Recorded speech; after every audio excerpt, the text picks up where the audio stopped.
오늘은 이제 성막 건물에 대해서 우리가 좀 살펴보도록 하겠습니다.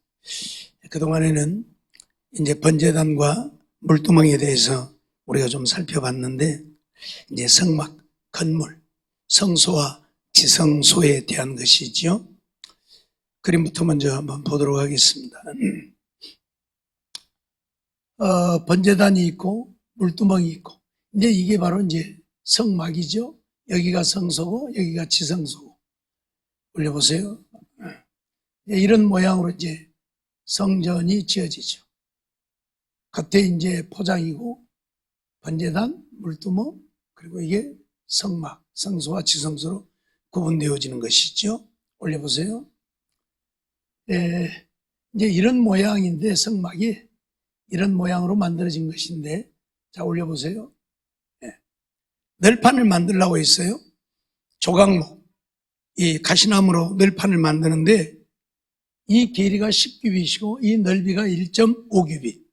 그러니까 이 길이가 약 5m, 4.5m에서 5m. 이 넓이가 한 규빗 반이니까 약 7m 정도, 아니, 7.75cm 정도. 75cm 정도 된다고 보면 되는 거예요. 그런데 이 그림 말고, 아니, 그 위에 이 그림, 두 촉을 내라고 그랬어요. 널판에 두 촉, 이렇게 두 촉을 내는 겁니다. 그래서 여기다 끼우는 겁니다. 이렇게 끼우면 판끼리 이렇게 끼워지게 되겠죠. 그래서 무너지지 않도록 이렇게 끼우도록 만들었어요. 그 다음에 올려보세요. 아래, 이 널판 아래에 또 두 촉을 만들려고 그랬어요. 이렇게 두 촉을 만드는 거예요. 올려보세요.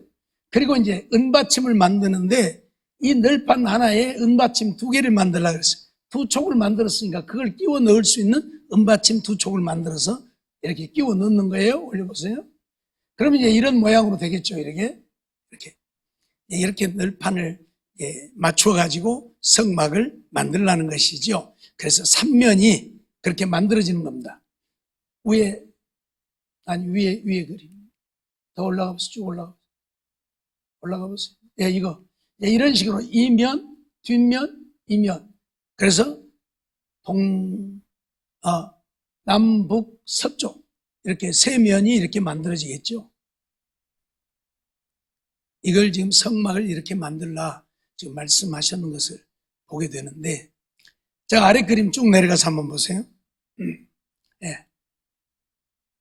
지금 아까 처음에 봤던 막으로 되어 있는 것 보면 이런 식으로 되어 있죠. 4개의 이 장대가 끼워진 걸 봤죠. 근데 이게 잘못된 거예요. 학자들이 지금 오늘 본문에 보면 이 5 장대를 5개를 만들려고 그랬어요. 그리고 가운데는 연결하라고 했는데, 그러다 보니까 학자들이 이 가운데는 구멍을 뚫어가지고 이렇게 안에다 끼워 넣었다고 보는 거예요. 이렇게 구멍을 뚫어서 여기다 끼워 넣었다고. 그리고 겉에다가 이렇게 2개, 2개에서 4개. 그래서 5개의 발을 만들었다. 이렇게 말하는데 이건 잘못된 거예요. 왜냐하면 아까 말씀드렸던 건 여기에 두 촉을 만들었잖아요. 두 촉을 만들어서 여기다 끼웠는데 또 가운데다 장대를 넣어야 할 이유가 없는 거예요. 이것이 맞는 거예요. 이것이. 이 편을 위해서 5개, 저 편을 위해서 5개. 그래서 이렇게 이제 하나, 둘, 셋, 넷, 그리고 이것까지 5개. 지금 이게 이제 3개만 지금 일단 이렇게 모형으로 만들어진 건데, 그리고 가운데 있는 것은요, 이 가운데 있는 것은 이 끝에서 저 끝까지 연결하라고 그랬어요. 나누지 말고. 이건 나누어졌죠. 이 편에. 이 편도 5개, 5개죠? 하나, 둘, 셋, 넷, 5개. 이 편도 5개, 저 편도 5개. 이 말은 이렇게 만들라는 거예요. 한쪽 면을, 장대를 이쪽에 이렇게 하나, 이쪽에 하나, 이쪽에 하나, 이쪽에 하나, 4개에다가 가운데는 이 끝에서 이 끝까지 하나 해서 5개의 장대를 만들어서 연결을 하라고 지금 얘기를 하는 거예요. 이게 맞는 거예요. 이렇게 만들어진 게 맞는 거예요. 성경 본문을 보면 이렇게 만들어진 게 만든 게 아니고. 그러나 이 성막 그림들을 보면 아까 처음에 나왔던 거 보면 다 이런 식으로 4개만 이렇게 옆에 뒤에 있는 것으로 나오는데 그건 맞지 않는 거예요. 이렇게 만들어져야 맞는 거예요. 하여튼 우리가 좀 그런 것들을 좀 생각을 하면서, 그런데 이제 아까 그 받침, 은으로 된 받침 한번 보세요. 4개로 되어 있는데 이게 안 맞다는 얘기예요. 5개가 되어 있어야 되고 여기에 하나, 여기에 하나, 이 가운데는 길게, 그리고 여기에 하나, 여기에 하나, 그래서 5개씩 만들라는 얘기예요. 이 편에 5, 저 편에 5, 뒤쪽에도 5. 그렇게만. 근데 이게 은받침이에요. 뭐 하다 보니까 위가 시커멓게 되어 있는데 이게 은받침이 은으로 만들라는 거예요. 이게 한 달란트입니다. 이게 한 달란트, 이게 한 달란트. 그러니까 한 널판에 은 2달란트가 들어가요. 그럼 한 달란트가 얼마냐면 34.7kg이에요. 어마어마한 거죠. 34.7kg의 은으로 받침 하나를 만드는 거예요. 그러니까 2개니까 얼마예요? 69.4. 69.4kg이나 되는 은받침을 만들어서 여기다가 이걸 끼워 넣는 거예요. 왜 그렇게 만드느냐면 지금이야 바닥이 이렇게 콘크리트를 해가지고 단단하게 하지만 그때는 그런 게 없으니까 맨 바닥에다 하잖아요. 그러면 안 되잖아요. 그래서 이게 흔들리지 않도록 하기 위해서 은받침, 한 달란트씩의 은받침을 만들어서 견고하도록 그렇게 만든 거예요. 이제 성경을 통해서 나중에 좀 살펴보도록 하고요. 성막 건물을 은받침 위에 세우라고 한 것은 무슨 의미냐? 은이라고 하는 것은 예수 그리스도의 구속의 은혜를 상징하는 것이다 그랬어요. 은은 예수님의 구속의 은혜를 상징하는 것이다. 그렇게 말씀을 드렸었죠. 다시 말하면 은으로 받침을 만들려고 하는 것은 성막이 무엇으로 우리의 죄를 사하는 장소잖아요. 이 성막은.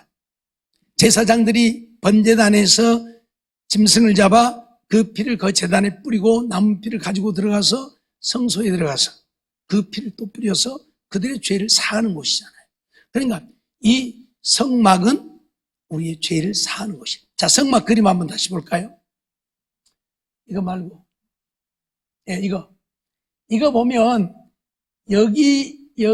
여기만 널판으로 은받침을 해서 만들고 여기는 기둥으로 세웁니다. 여기는 들어가는 문이니까 기둥으로 세우는데 이 기둥 받침은 은이 아니에요. 노스로 만들었어요.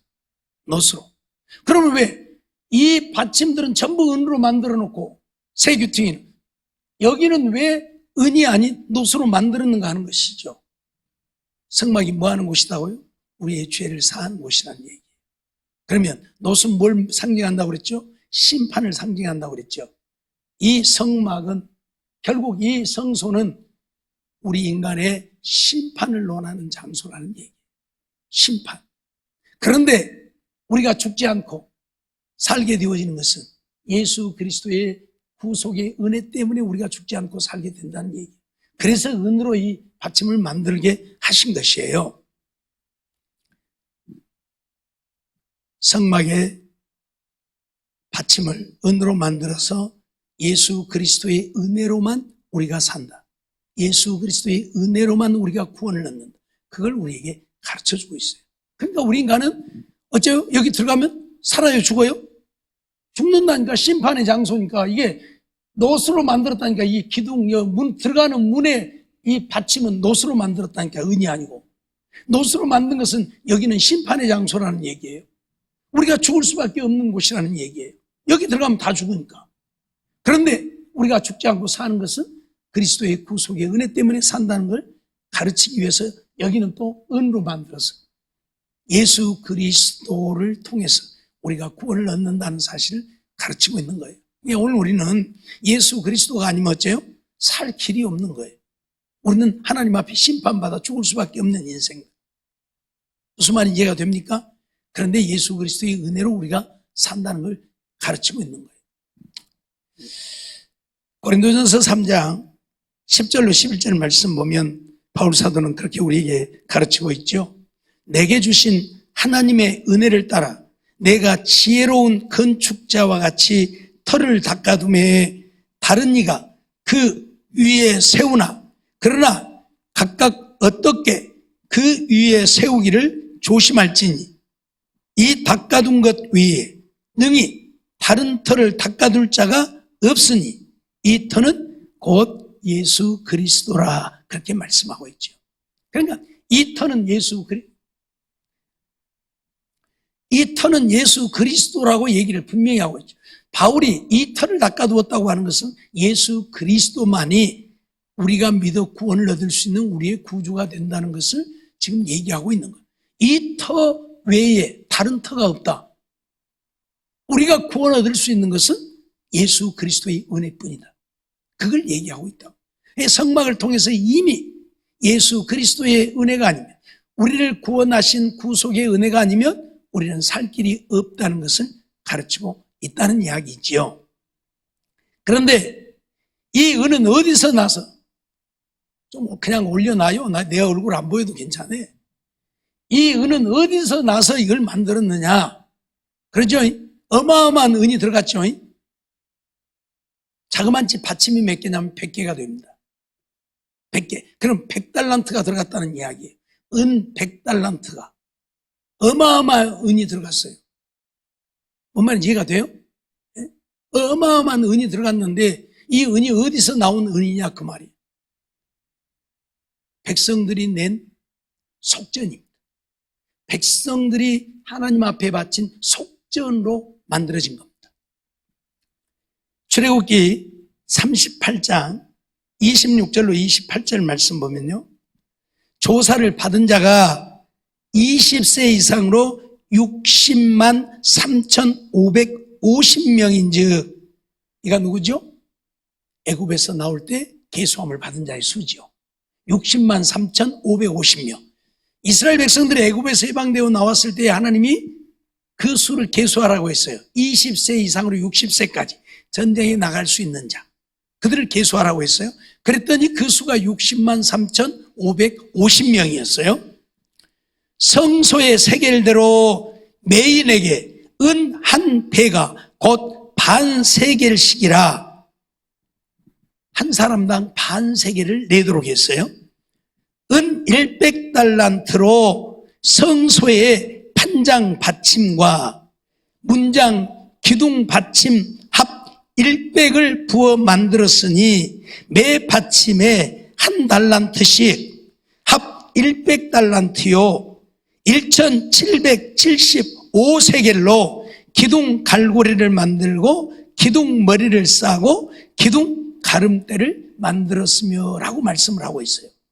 지난번에 기둥 머리 싸개라든지 고리는 다 은으로 만들었다고 얘기를 했죠. 그 은이 바로 백성들이 바친 속전으로 만들어진 거예요. 근데 이 받침도 백성들이 드린 속전으로 만든 거란 말이에요. 반 세겔씩을 냈는데 그것이 100달란트에다가 거기에 나온 대로 얼마예요? 또 1775세겔. 그러니까 100달란트 가지고는 받침 만들고 1775세겔 가지고는 갈고리나 머리 기둥 싸게 만들고 그렇게 했다 그 말이에요. 그러면 이 속전에 대한 이야기를 우리가 좀 이해를 해야 돼요. 이스라엘 백성들이 애굽에서 나왔을 때 20세로 60세까지 계수했어요. 20세 이하도 아니고 60세 이상도 아니고. 그럼 20세로 60세까지는 어떤 사람들이냐면 전쟁에 나가서 전쟁을 할 수 있는 사람들이에요. 그렇죠? 전쟁을 할 수 있는 사람들.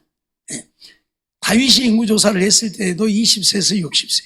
전쟁에 나갈 만한 자. 그렇게 되어 있어요. 그러니까 전쟁을 위해서 계수함을 받은 사람들이에요. 출애굽기 30장 11절로 16절 말씀을 보면 여호와께서 모세에게 일러 가라사대 네가 이스라엘 자손의 수요를 따라 조사할 때에 조사받은 각 사람은 그 생명의 속전을 여호와께 드릴지니 무엇을 드리라고요? 생명의 생명의 속전을 여호와께 드리라. 이는 그 계수할 때에 그들 중에 온역이 없게 하려 함이라. 무릇 계수 중에 드는 자마다 성소의 세겔대로 반 세겔을 낼지니 한 세겔은 20개라라.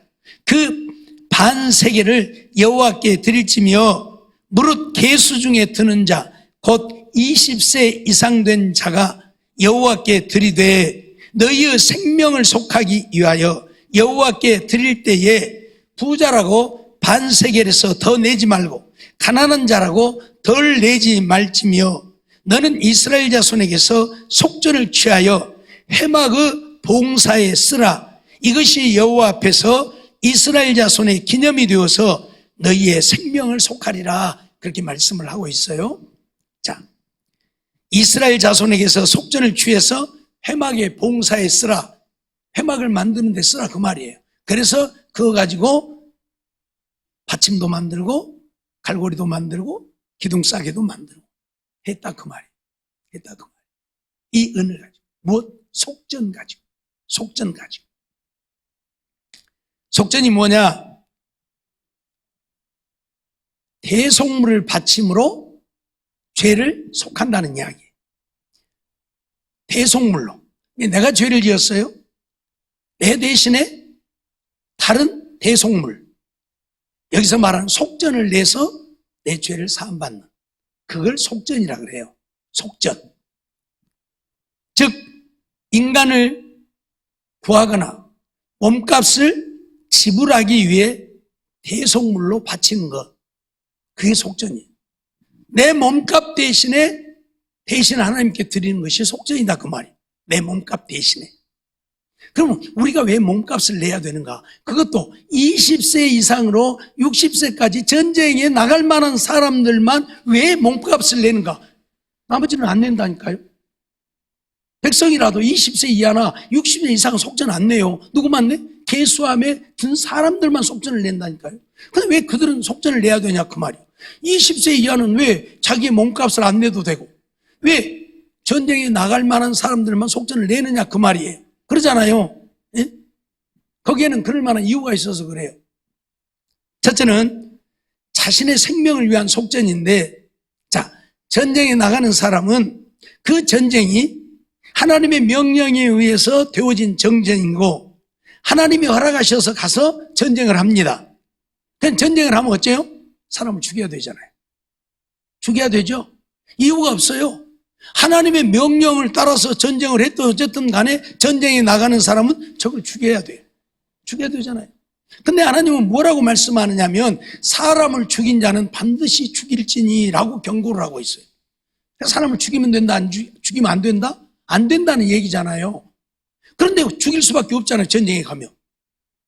자, 하나님의 말씀을 보면 예를 들어서 내가 부지 중에 사람을 죽였다든지 또는 내가 기르는 짐승이 사람을 받아서 죽였다든지 할 때에 사람을 죽였잖아요. 그럼 그 짐승도 죽여야 되지만 그 짐승이 받는 버릇이 있다면 그 주인도 함께 죽이라 그랬어요. 왜? 소가 사람을 받아 죽일 수 있는 그런 짐승인데 관리를 못해서 남을 받아 죽이게 했다 그 말. 그 책임을 누가 져야 돼? 내가 져야 된다. 주인이 져야 된다 그 말. 그래서 그 주인도 죽이라고 그랬어요. 그런데 내 소가 예를 들어서 우리 주태순 권사님 가서 받아서 죽였다 그럽시다. 그러면 이 소도 죽여야 되지만 나도 죽어야 되는데 제사장이 내게 죽음을 명하는 것이 아니고 속전을 내라 한다 그 말이에요. 속전을. 네 몸값 대신에 돈을 내라 한다 그 말이에요. 그러면 돈을 내는 거예요. 돈을 내면 나는 안 죽는 거예요. 왜? 내 몸값으로 대신 돈을 냈으니까. 무슨 말 이해가 됩니까? 내가 죽어야 되는데 사람을 죽였으니까 내가 죽어야 되는데 내 대신에 돈을 내면 내가 안 죽어도 돼. 그게 속전이요.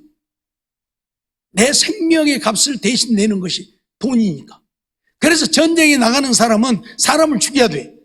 죽이면 나도 죽어야 돼. 사람을 죽인 자는 반드시 죽이라고 했습니다. 그런데 하나님께서 명하신 전쟁이기 때문에 그들을 죽이지 않고 대신에 뭘 내라? 속전을 내라는 거예요. 속전을 내라는 거예요. 하나님은 하나님의 말씀대로 하시는 분이잖아요. 사람을 죽인 자는 반드시 죽여야 된다고 했잖아요. 죽어야 되는 거예요, 내가. 그런데 내가 안 죽으려면 어떻게 해야 된다? 속전을 내면 된다, 그 말이. 그래서 하나님이 속전을 내라. 그래서 전쟁에 나갈 만한 자, 계수함을 받은 자는 속전을 내야 되는 거예요. 전쟁에 나가지 않은 사람은 안 내도 돼. 그래서 왜 전쟁에 가서 사람 죽일 일 없으니까. 뭔 말인지 이해가 됩니까? 예? 그래서 속전을 내라는 거예요. 그래서 20세 이상 전쟁에 나갈 만한 자들, 계수함을 받은 자들만 속전을 내는 거예요. 전쟁에 가서는 사람을 죽여야 되고 뭐 안 죽일 수도 있겠죠. 그러나 일단 전쟁에 나가면 사람을 죽이는 것이 전제로 되어지니까. 예? 그래서 속전을 내라는 거예요. 속전. 그게 바로 속전입니다. 출애굽기 21장 29절로 30절 말씀 보면 그런 말씀을 하죠. 손은 본래 받는 버릇이 있고 그 임자는 그로 인하여 경고를 받았으되 단속하지 아니하므로 남녀간에 받아 죽이면 그 손은 돌로 쳐 죽일 것이고 임자도 죽일 것이며 만일 그에게 속죄금을 명하면 무릇 그 명한 것을 생명의 속으로 낼 것이요. 그렇게 말씀을 해요. 그러니까 속죄금을 명하면 자기 생명 대신에 속죄금을 내서 자기의 생명을 구하는 거예요. 그게 바로 속전이라는 거예요. 그래서 이것은 부자라고 더 내서도 안 되고 가난하다고 덜 낼 수도 없어요. 반드시 반세기를 내야 되는, 똑같이 반세기를 내야 되는 속전이다. 그렇게 지금 말씀을 하고 있는 거죠. 민수기 31장 48절로 50절 말씀을 보면 군대의 장관들 곧 천부장과 백부장들이 모세에게 나와서 그에게 고하되 당신의 종들의 영솔한 군인을 계수한즉 우리 중 한 사람도 충나지 아니하였기로 우리 각 사람의 얻은 바 금폐물 곧 발목걸이, 손목걸이, 인장반지, 귀걸이, 팔걸이들을 여호와의 예물로 우리의 생명을 위하여 여호와 앞에 속죄하려고 가져왔나이다 하는 것을 보게 되어져요. 군대의 장관들, 천부장, 백부장들이 모여서 백성들이 전쟁에 나가서 전쟁을 하고 거기에서 얻은 전리품들을 가지고 와서 지금 여호와께 드리고자 함이에요. 그 전리품들 중에 발목걸이나 손목걸이나 인장반지나 귀걸이나 팔걸이들 이런 것들을 예물로 우리의 생명을 위하여 여호와 앞에 속죄하려고 가져왔다. 그렇게 말해요. 뭐요? 사람을 죽였어요. 전쟁에 나가 사람을 죽이고 그 전리품들을 취했어요.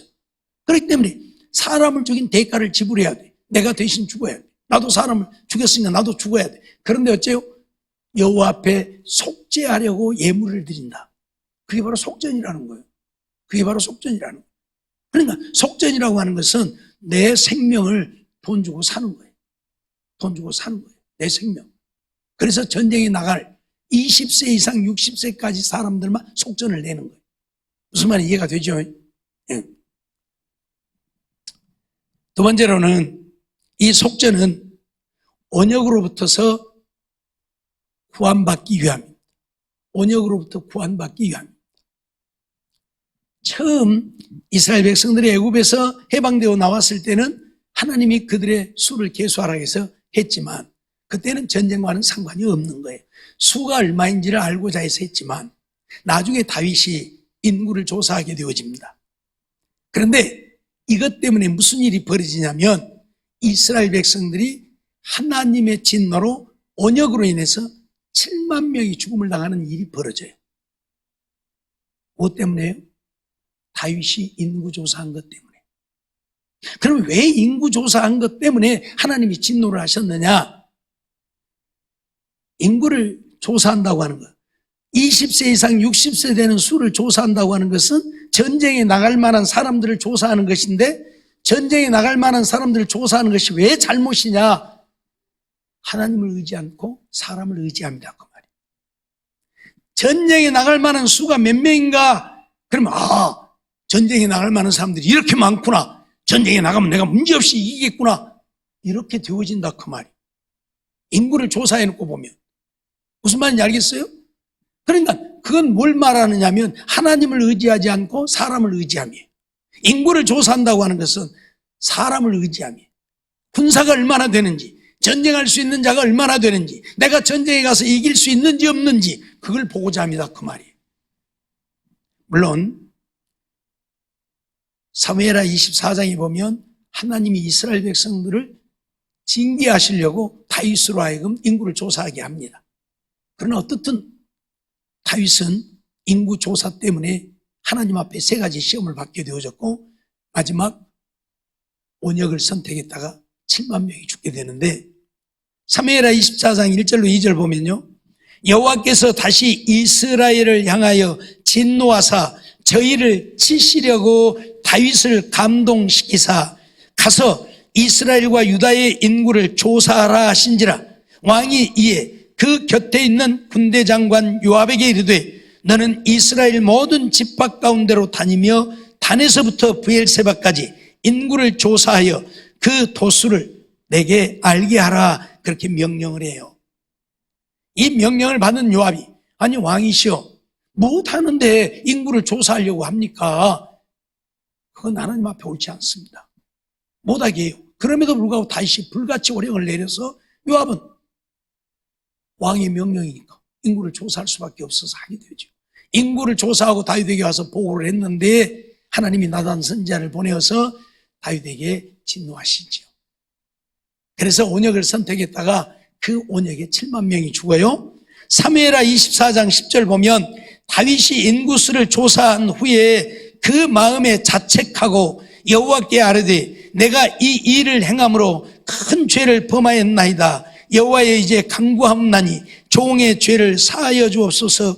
내가 심히 미련하게 행하였나이다 하니라. 그렇게 고백하는 것을 보게 됩니다. 앞에 사무엘하 24장 1절 2절을 보면 하나님이 이스라엘을 진노하시고 그를 치시려고 다윗으로 하여금 인구를 조사하게 했다 했는데 이미 다윗은 인구를 조사할 마음을 갖고 있었지요. 하나님이 그걸 그대로 내버려 뒀다는 이야기예요. 조사하게 했다는 말은 그걸 내버려 뒀다는 이야기예요. 그게 바로 사단의 역사고 사단의 역사를 하나님은 가로막지 않고 내버려 뒀다는 얘기예요. 왜 이스라엘 백성들을 치시려고 했는지에 대해서는 기록이 없어서 알 수가 없습니다. 그러나 이스라엘 백성들이 뭔가 하나님의 진노를 받을 수밖에 없는 상황이 되어져서 하나님은 이스라엘 백성들에게 진노하시려고 다윗이 인구 조사하는 것을 내버려 둔 거예요. 다윗이 스스로 인구를 조사하고 난 이후에 그것 때문에 후회하고 하나님 앞에 미련하게 행하였다고 회개하잖아요. 그러나 이미 일은 벌어졌고 그래서 사무엘하 24장 15절 보면 이에 여호와께서 그 아침부터 정하신 때까지 온역을 이스라엘에게 내리시니 단부터 브엘세바까지 백성의 죽은 자가 7만이니라 그렇게 기록하고 있어요. 단에서 브엘세바까지 이스라엘 백성들의 죽은 자가 7만 명이 죽었다. 하루 사이 온역으로 하나님이 진노하셨어요. 그런데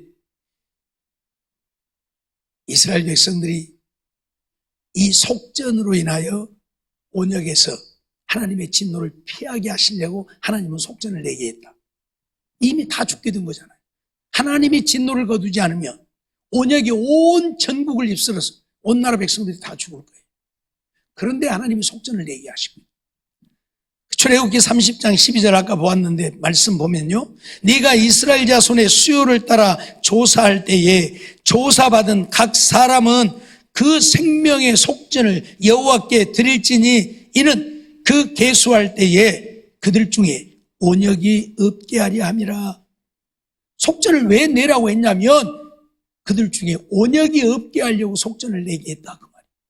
그러니까 앞에서 말씀드렸던 것처럼 내가 사람을 죽여도 내 생명을 대신해서 속전을 내고 내가 죽지 않고 살게 되어지기 위해 속전을 내지만 그뿐만이 아니라 내가 하나님 앞에 범죄하였을 때에도 하나님의 진노로 온역이 임해서 우리가 죽을 수밖에 없는데 그 죽음에서 피하기 위해 속전을 내면 온역을 피하게 되어진다. 그걸 말씀하고 있습니다. 속전이라고 하는 것은 내 생명을 위한 거예요. 온역도 나를 죽게 만드는 거잖아요. 근데 속전을 내면 하나님이 온역에서 우리를 살게 하신다. 그 말이에요. 그래서 속전을 드리는 거예요. 무슨 말인지 알겠죠? 그래서 백성들 20세 이상으로 말씀드렸던 것처럼 20세 이상으로 전쟁이 일어나. 또 수를 계수한다고 하는 것은 이미 교만함이잖아요. 하나님만 의지하지 않고 사람을 의지하고자 합니다. 그래서 하나님이 진노하시는 거예요. 그런데 속전을 내니까 그 원역에서 피하게 하신다, 그 말이에요. 뿐만 아니라 이제 이 은으로 받침을 만든 것은 예수 그리스도만이 우리의 죄를 대속하신 구속자임을 우리에게 가르침이죠. 그래서 예수 그리스도를 떠나서는 우리가 구원을 얻을 수 없음을 말하고 있어요. 오늘 아침에도 뉴스 잠깐 보니까 우리나라 대주교가, 우리나라의 최고의 주교가 부처님 오신 날을 축하하면서 부처님의 자비가 온 세상에 임해서 평화가 임하기를 원한다, 그렇게 축원하는 것을 봤어요. 말이 안 되는 얘기잖아요. 하나님을 믿는다면서. 천주교인들은 하나님을 믿는 게 아니에요. 우상을 섬기면서 이방 종교나 똑같은 일들을 행해요. 어떻든 오늘 예수 그리스도를 떠나서는 오늘 우리를 구원할 자도 없고, 우리가 예수 그리스도를 떠나서는 구원 얻을 길이 없어요. 저들이 아무리 부처님도 하나님이고 무엇도 하나님이고 무엇도 아무리 외쳐봐야 그들의 이름으로 구원 얻을 길이 없어요. 왜? 예수님만이 우리의 죄를 사하신 구속자가 되기 때문에 그래요. 마태복음 1장 21절 보면 아들을 낳으리니 이름을 예수라 하라. 왜 예수라고 했어요? 저가 자기 백성을 죄에서 구원할 자. 저가 자기 백성을 죄에서 구원할 자. 우리를 구원할 자는 누구다? 예수뿐이다, 그 말이에요. 예수뿐이다, 그 말이에요. 그래서 사도행전 4장 12절에도 뭐라고 그래요? 다른 이로서는 구원을 얻을 수 없나니 천하 인간의 구원을 얻을 만한 다른 이름, 예수 외에 다른 이름을 주시지 않았다고 선언하고 있잖아요. 사도행전 5장 30절로 31절 말씀 보면 너희가 나무 위에 달아 죽인 예수를 우리 조상의 하나님이 살리시고 이스라엘로 회개케 하사 죄사함을 얻게 하시려고 그를 오른손으로 높이사 임금과 구주를 삼았다, 그렇게 말씀하고 있는데 예수만이 우리의 구주다. 하나님이 예수님만을 우리의 구주로 세우셨다. 예수 외에는 우리의 구원자가 없어요. 없어요. 어떤 누구도 우리를 구원할 자가 없어요. 그런데 오늘날 예수 믿는 믿음의 사람들이 하나님만을, 예수님만을 믿지 않으니까 문제지요. 예. 이스라엘 백성들도 그랬지요. 오늘 새벽에도 말씀을 보면 이스라엘 백성들이 어쨌어요? 하나님도 섬기고 우상도 섬기고. 예. 요즘 말로 하면 하나님이 우리를 구원해 줄지 부처님이 우리를 구원해 줄지 모르니까 교회 가서 하나님도 믿고 절에 가서 부처님도 믿고. 이건 말도 안 되는. 우리를 구원할 자는 오직 예수님 뿐이라고 해요. 예수님, 은받침을 만들어서 예수님만이 우리 믿음의 기초가 되어지시는 분이고 예수님만이 우리의 구원의 은혜가 되시는 분이라는 것을 우리에게 가르치고 있어요. 예수를 떠나서는 우리가 구원 얻을 수 없음을 가르치고 있는 것이지요. 디모데전서 4장 10절에도 보면 이를 위하여 우리가 수고하고 힘쓰는 것은 우리 소망을 살아계신 하나님께 두미니 곧 모든 사람 특히 믿는 자들의 구주시라. 믿는 자들의 구주. 누가? 하나님이. 하나님만이 우리 믿는 자들의 구주가 되신 하나님 외에는 우리를 구원할 자가 없다. 그러니 천하 없어도 하나님을 믿지 않으면 우리는 구원 얻을 길이 없다는 사실을 잊지 말아야 하고, 그래서 우리는 하나님만 믿고 믿음으로 살아야 한다는 사실입니다. 그러나 오늘날 하나님만 믿으면 구원 얻느냐? 아니다. 이런 주장들을 수도 없이 하고 있고, 부처님도 우리의 구원을 얻을 수 있고 마음에 또 우리를 구원할 수 있고 저 아프리카의 원주민들이 섬기는 신도 우리를 구원할 수 있다. 그러면서 종교 다원주의를 부르짖고, 그러니 종교는 하나다. 부르는 이름만 다르지 기독교에서는 하나님이라 부르고 불교에서는 부처님이라 부르고 부르는 이름만 다르지 똑같다고 주장하는 어리석은 사람들이 이 땅에는 얼마나 많은지 몰라요. 그러한 말을 믿고 따라가면 구원 얻을 것 같지만 천만에요. 구원 얻을 길이 없어요. 다 똑같은 교회가 아니고 다 똑같은 하나님이 아니에요. 자유주의 신학자들은 하나님이 없어요. 교회에서는 하나님을 외치고 가르치지만 실질적으로 그들 속에는 하나님이 없어요. 왜? 하나님의 말씀을 안 믿는데 무슨 하나님이 있습니까? 하나님의 말씀을 다 바꿔버리잖아요. 믿지를 않아요. 예수가 이 땅에 오신 적도 없고 우리를 위하여 십자가에 죽으신 적도 없는데 무슨 구원을 얻습니까? 구원을 얻을 수가 없어요. 그런데도 구원 얻는다고 생각하고 교회를 다녀요. 다니면 구원 얻을 줄 알아. 교회 다녀서 구원 얻는 게 아니에요. 예수 그리스도를 믿어야 구원을 얻는 것이지 교회 다녀갖고 구원 얻는 게 아니에요. 우리는 이 사실을 잊어버리면 안 돼요. 예? 오늘 우리도 마찬가지예요. 교회 열심히 다닌다고 구원 얻는 게 아니에요. 하나님의 말씀대로 믿고 그 말씀 따라 순종하며 믿음으로 살아야 구원을 얻어요. 내 생각이 아니라 하나님의 말씀입니다.